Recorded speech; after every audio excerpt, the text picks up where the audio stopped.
Mbola ao anatin'izay taranja volleyball zay ihany fa ao anivon'ny pirenena hatrany anisan'ny mpitantana nisongadina tao anatin'ny taona maro ny kolonely Ernena Rakotomalala zay filohan'ny GNVB na ny ekipa gendarmerie pirenena zany amin'ny taranja volleyball mitondra fanazavana amin'ity ariva ity izy mizara ny traikefa ananany teo amin'izay lafiny fitantanana izay. Mikasika ny fitantanana ny GNVB manokana misy antony maromaro. Ny antony voalohany aloha zany dia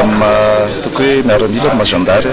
dia mitendreny ireo lehibe teo anivon'ny gendarmerie pirenena hitapana ny GNVB. Na izany na tsy zany nisy antony satria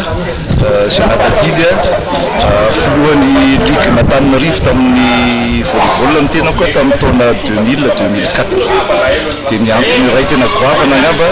dia ny fitiavana ny fanatanjahantena ny volleyball manokana. Ny fomba fijery moa samy manana ny azy fa raha ohatra hoe ataoko hoe mpitatana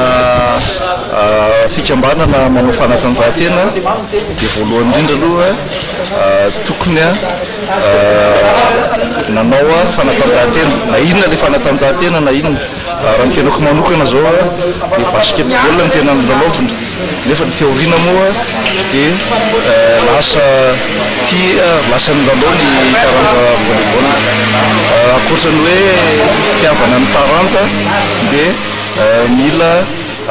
manana fomba fijery mivelatra, mila mahafantatra ny atao hoe fitantanana rafitra manao fanatanjahantena dia mila koa mba manana na dia kely ara ataoko hoe fahalalahana zany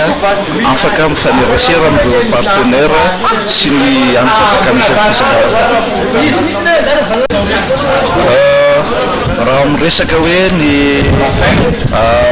tsiaro hoe tsara indrindra tamin'ny tantanana ny GNVB zany dia ny ataoko hoe tsara indrindra zany dia ny mitsangana ny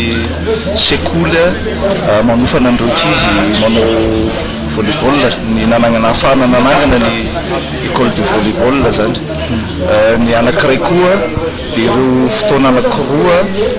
nahazahoan'ny GNVB ny coupe de club champion ny zone 7 fotoana mifanesy zay. Ny ratsy moa zany dia ataoko hoe rehefa misy mpilalao maratra tsy hotononiko eto rehefa misy an'ireo ankizy ireo zany tena manana fahasahiranana tokoa.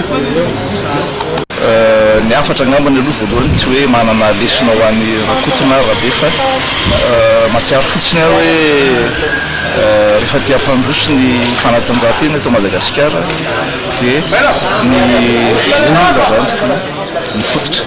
mila zany atao zay ampavitry motivation moa zany ireo mpilalao zany hoe ny club zany no rafitra fototra azo ampandrosoana ny fanatanjahantena